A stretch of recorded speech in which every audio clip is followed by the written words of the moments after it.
asalaamu calaykum waraxmatullaahi wabarakaatu daawadayaal kusoo dhowaada barnaamijkeennii nuxurka buugaagta oo aynu kaga hadalno nuxurka iyo qodobada ugu muhiimsan ee buugaagta.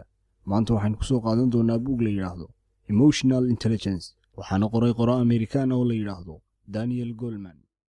waxaynu had iyo jeer nidhaahnaa waa qof caqli badan, maskax fiican ama cabqariya, innagoo u jeedna awoodihiisa maskaxeed sida xallinta, fikirka, fahanka iyo aqoonta uu leeyahay shay gaara. haddaba garaadka noocanna sida aynu wada naqaano waxaa loo yaqaanaa IQ ama intellectual intelligence, waana awoodda garasho ama fahan ee qofka iyo sidoo kale awoodaha xallinta, sababaynta iyo awoodda xusuusta. haddaba maanta buuggan aynu soo qaadanay wuxuu ka hadlayaa garaad ka duwan garaadkaas aynu wada naqaano, waana emotional intelligence ama garaadka caadifadda.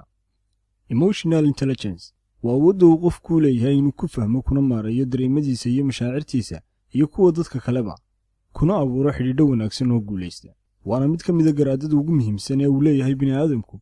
sida ay qabaan culimmada cilmi nafsigu, emotional intelligence-ga ama garaadkeenna caadifaddu wuxuu ku lug leeyahay guusheenna shakhsiga in ku dhow 80%, halka garaadkeenna caqligu ama IQ-gu uu keliya wax ka yar 20% ku lug leeyahay guusheenna shakhsiga. taasi waa sababta aynu had iyo jeer u aragno qof shaqaale u ah qof uu caqli ahaan ka maskax fiican yahay, ama aynu asxaabteenna ugu aragno qof caqli badan oo wax kasta ku fiican hadday noqoto fahanka maadooyinka iskuulka ama xallintoodaba, balse ku liita la dhaqanka iyo xidhiidhka bulshada sababtoo ah waxaa yar garaadkiisa caadifadeed ama emotional intelligence-giisa. haddaba maadaama emotional intelligence-gu uu muhiim u yahay guusheenna iyo xidhiidhka aynu la leenahay nafteenna iyo dadka kaleba, waxaa lagama maarmaan ah inaynu kor u qaadno oo aynu horumar ku samayno. daniel goleman wuxuu buuggan ku soo bandhigay 4 xirfadood uu ka kooban yahay emotional intelligence. haddii aad naftaada ka horumariso 4 xirfadood waxaad noqon qof garaadkiisa caadifaddu sarreeyo. haddaba maxay kala yihiin 4 xirfadood? self awareness, self management, social awareness, relationship management. labada xirfadood ee hore waa shakhsi, waxayna kaala dhexeeyaan naftaada, balse labada xirfadood ee dambe waa social, waxayna kaala dhexeeyaan naftaada iyo dadka kaleba. 1. self awareness waa awoodda uu qofku u leeyahay inuu ku garto kuna fahmo dareemadiisa iyo mashaacirtiisa gaarka iyo sidoo kale xaaladaha uu ku sugan yahay. si aad u horumariso garaadkaaga caadifadda una noqoto qof iska warqaba, waa inaad ku baraarugsanaato mashaacirtaada iyo afkaartaada iyo sidoo kale saamaynta ay ku yeelato habdhaqankaaga. iskuna day inaad aqoon u yeelato dareemadaada iyo mashaacirtaada waxyaalaha kiciya, farxad, murugo iyo cadhaba, iyo inaad sidoo kale ka warqabto waxyaabaha aad ku fikirayso, maxaa yeelay fikradeennu waxay mar walba sii xoojiyaan dareemadeenna. sidaa daraaddeed iska ilaali fikrada taban ee negatifka.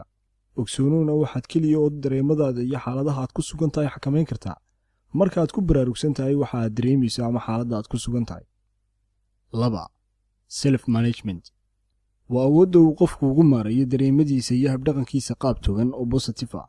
si aad naftaada u xakamayso waa inaad maarayso dareemadaada iyo afkaartaada. tusaale ahaan, mar kasta oo aad dareento dareen xun, murugo ama cadho, waxaa markiiba maskaxdaada ku soo dhacayo fikirro xunxun oo taban. mar kasta oo aad ku fikirto fikirro xunxun, waxaa sii xoogaysanaya dareenkii xumaa ee aad dareemaysay.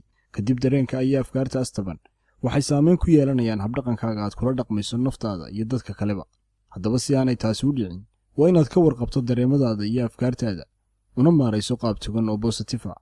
tusaale ahaan, mar kasta oo aad dareento dareen xun ama waxyaalaha shahawaadka ee naftu jeceshahay, isku mashquuli activity kale sida wax akhris ama jimicsi halkii aad ku mashquuli lahayd inaad ka fikirto dareenkaas xun. waxay sidoo kale kaa caawinaysaa xirfaddani inaad had iyo jeer ka dheeraato ama aad ka fogaato waxyaabaha aan u shaqaynayn mustaqbalkaaga fog ama kaa mashquulinaya ahdaafta aad ka leedahay nolosha. 3. social awareness waa awoodda uu qofku ku garto kuna fahmo dareemada iyo mashaacirta dadka kale. sida aad ugu baraarugsan tahay ee aad uga warqabto dareemadaada iyo mashaacirtaada, waa inaad sidoo kale ugu baraarugsanaataa dareemada iyo mashaacirta dadka kale. waa inaad garan karto waxyaabaha ay dareemayaan dadka kugu hareeraysan, murugo, cadho, diiqad iyo farxadba. maxaa yeelay marka aad garanayso qofka wuxuu dareemayo, waxaa kuu fududaanaysa inaad garato qaabka aad ula hadli lahayd ama aad ula dhaqmi lahayd. una muuji dadka garowshiye iyo naxariis oo isdhig booskooda, iskuna day inaad la dareento wuxuu dareemayo. waxaad ka heli doontaa qalbi furnaan. 4. relationship management waa awoodda uu qofku ku samayn karo xidhiidho tayo leh oo guulaysta, isagoo adeegsanaya habdhaqan wanaagsan iyo ogaalka uu leeyahay dareemadiisa iyo kuwa dadka kaleba. xirfaddan inaad yeelato waxay kuugu suuro geli kartaa adigoo yeesha dhammaan 3 xirfadood ee aynu hore uga soo hadalnay. isku day inaad ka warqabto dareemadaada oo aanad dadka kula dhaqmin marba xaaladda aad dareemayso. Tusaale ahaan, marka aad dareento cadho ama murugo, isku day inaad ku baraarugsanaato oo aad ka warqabto, iskuna day inaad xakamayso falcelinta dareenkaa xun ee aad dareemayso. Sidaas la mid ah, isku day inaad ka warqabto dareemada dadka kale oo aad ixtiraamto mashaacirtooda. Ogsoonowna mar kasta oo aad dadka kula dhaqanto habdhaqan wanaagsan iyo ixtiraam, waxaad taa beddelkeeda helaysaa qalbi furnaan iyo inaad sumcad ku dhex yeelato dadka.